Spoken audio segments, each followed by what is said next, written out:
What's up, guys? Today I'm bringing you an updated Cyber Dragon deck profile. I decided that I would definitely bring you an updated profile as it is my favourite deck of all time. It is the deck that I completed first, all the way back in it must have, 2014 was when I first started getting this deck together, and it was my first ever proper deck. You know, when you're a kid, you always have all those random jank. Well, after I'd gotten through that phase, this is the deck that I played. I've probably explained that in the first profile, but this is now an updated profile from after Breakers of Shadow, as you can probably see by the Chimera Tech Rampage Dragon there on the left. Let's get right into the profile though now. First of all, we run the Big Daddy, the triple Cyber Dragon. You can special summon him from your hand just by simply having no monsters whilst your opponent has a monster. It's really useful for starting off your XYZ plays, and it is also good because obviously he is the main name for your fusion monsters, as well as being the name that you want to look for in your grave for when you have a Nova on the field. Next up, we have the 3 copies of Cyber Dragon's Dry. His first effect means that when you normal summon him, all Cyber Dragons you control will turn to level 5. That means your opponent, if your opponent so happens to be playing Evil Swarms, then you can get past Ophion's effect. If you have a core on field, and then this, you'll be able to make them both level 5 and go into a Nova. I just find that to be a really good play, and it's kind of cool. I think it's just a little cool not really a combo, but a little cool play that this deck can do. It's not the only deck that can get around Evil Swarms. Not like they're a relevant deck or anything, but I'm just saying that most people online decide to play Evil Swarm as it's really helmet and easy to play. Anyway, next 2 cards I play is Cyber Dragon Zwei. Zwei is here just as a name, really, in all honesty. You don't want to use it. The first effect that it has to gain 300 in the damage step is irrelevant. Its second effect you will never use. You do not want to be revealing the card in your hand. And the third effect is the most relevant because its name will be Cyber Dragon in the graveyard. So you can just revive him off of Nova, which is the main thing that you'll actually do if you ever need him. Apart from that, he'll just be fusion fodder in the hand. Then, for the final Cyber Dragon monster, we have 3 Cyber Dragon Core, the main search card of the deck, as well as being your machine duplication target. Also, he can banish himself from the graveyard whilst you have no monsters on the field and your opponent controls a monster, just like OG Cyber Dragon's effect, to special summon a Cyber Dragon monster from your deck, which is also really strong, meaning that you can go for himself if you have machine duplication in hand, and go for that kind of play. But that's all of the Cyber Dragons that I run. That's 11 Cyber Dragons. I think that's a solid number. You shouldn't really play more or less. I think that's just the perfect number. Now for the miscellaneous sort of machines, we have a single copy of Chronomaly Golden Jet for your rank 5 plays, as well as having the 2 copies of Galaxy Soldier, again for rank 5 plays, as well as being able to pitch a Cyber Dragon to the graveyard as fuel for your spell card. And then finally, we have Elton in just for final pushes. Then for sort of non-machine type cards, we have a single copy of Honest. And then, sorry about that, and then we have 2 copies of Max C. Because you're going to go neg 2 most of the time for when you're making your fusions, so you want to replenish your hand. That's simple as that, as well as Honest being, well, it's obvious what Honest is about. Is about OTKs and just enabling your OTKs. Right then, now for the one-off spells, we run 1 Overload Fusion,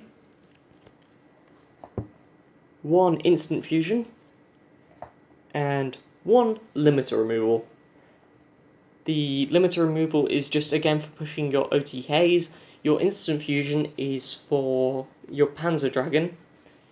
For rank 5 plays, it's an extra rank 5. It's an extra rank 5 monster, and then overload fusion is for your Chimera Tech push. Your over dragon push. You don't want to be using the 2 other Chimera Techs with that card. Anyway, then we have two twin twisters, and then 2 machine dupe. The first one for ditching your cyber dragons, for fodder for your actual search card, as well as tossing away your opponent's pendulum scale or their back row. It's a really good way to start a play. The machine dupe for your core plays. Not really much else to say on that one. Then for your 3 offs, we have 3 cyber repair plant, and then 3 power bond. Power bond, if you resolve this, you should win. You should win, really, if I'm honest. And then cyber repair plant, it gets you all of your machines. Every single one of them, it gets them. So if you need something, this is what you'll use to get it. It will get everything. So that's it for the spells. I run no more spells. I don't actually know how many there are. I didn't count how many spells there are. 3 1-offs, 2 2-offs, that makes 7. So that's 11 spells. Lovely mental math. We run 1 Solemn Strike. This is the only one of trap that I actually do run. But it's a solid effect negator and monster summon negator. I would run 2 if I had a second, and I will when I get a second, but I've proxied in a Grand Horn for the second one of these because it's still a good Grand Horn's still a good card. Then we have 2 Trapstun. This is obvious because you don't want your opponent's mirror forces or their deep prisons to stop you from finishing your game. That's kind of the only reason for that. Then the aforementioned triple Grand Horn, which will be 2 Grand Horn. The reason why I think it's okay to run it at 3 is because your opponent's pendulum summons are all inherent special summons, so that's why I find it okay to just run this at 3. It will be bumped down to 2. This will become 1 Solemn Strike. It will have the second Solemn Strike, but for now it's going to be 3 Grand Horn. And then finally, for the last trap we run is 3 Reckless Greed. It just gets you into the deck. Gets you further into the deck. You don't really care that you won't be drawing for another 2 turns, as long as you find if you have a crap hand and you have one of these, if you find pieces that can help you unclog your hand and make it a better hand, then you won't care about the not drawing for 2 turns. If you have a crap hand and then you draw crap off of this, if you can stall, then stall, but if you can't, then you may as well scoop because you won't be able to do anything. Let's move on to the extra deck now. For fusion monsters, we run the hype card that I think is the best card now, your Rampage Dragon. It's 42 stick that can attack 3 times when you use its effect, as well as being able to pop at least 2 spell trap cards, which also helps for your pushes, meaning that if your opponent's got a back row that isn't a summon stopper, that's going to help. That's going to be able to stop it. It's really good, and I think it's what this deck really needed. Then we've got a Parasite Groid for just game pushes, and then Panzer Dragon for your instant fusion target. Then for sort of your 8s, I guess, you've got your Cyber Twin Dragon, your Chimera Tech Fortress Dragon. Then for the 9, you have a Over Dragon. And then for 12, you've got a Barbaroid, the Ultimate Battle Machine, who you summon off of your Nova Dragon. That's what I was trying to say. That's all of the fusions. Now for the XYZs, we run the Artifact Durandal, just to modulate your opponent's advantage and to unclog your hand. Volcasaurus for popping. So it's more of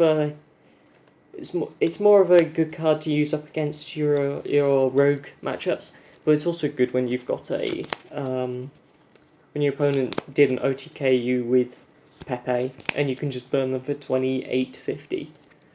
Then you've got a really lovely card that I really like. I really love the artwork of this, Cyber Dragon Nova. It's an insane card, being able to... It's essentially your Monster Reborn. And I think it's just really overlooked as a card itself. It's sort of the hated child when it comes to Cyber Dragon cards, because people only think of it as the summoning condition for Cyber Dragon Infinity. That's all they look at it as, which is sad because it's got so much potential. And I've won games with it. It wins games. Then we have Pleiades, just to bounce cards that we don't want on the field. And then we have the 2 Infinity, which personally I use to bait out cards because they have to go through 2 cards to kill this. That's the only reason why I run it, really. You can go into games where you will be able to just run over things with this, but that's rare. That's only really when you're up against rogue matches. So that's that's everything I really want to say about the deck, really. I just think it's an amazing deck. I love it. It's my favourite deck of all time. And there's not going to be a time when I don't run this deck, as long as I'm playing Yu-Gi-Oh! So, I'd like to thank you all for watching. I hope you enjoyed this deck profile, and I'll see you all in the next video, which should be a couple of tournament-related videos next week. I might even be joined by my good friend Razor from Razor Azul. No promises though. But anyway, I'll see you next time, and remember to rate, comment, and subscribe. See you.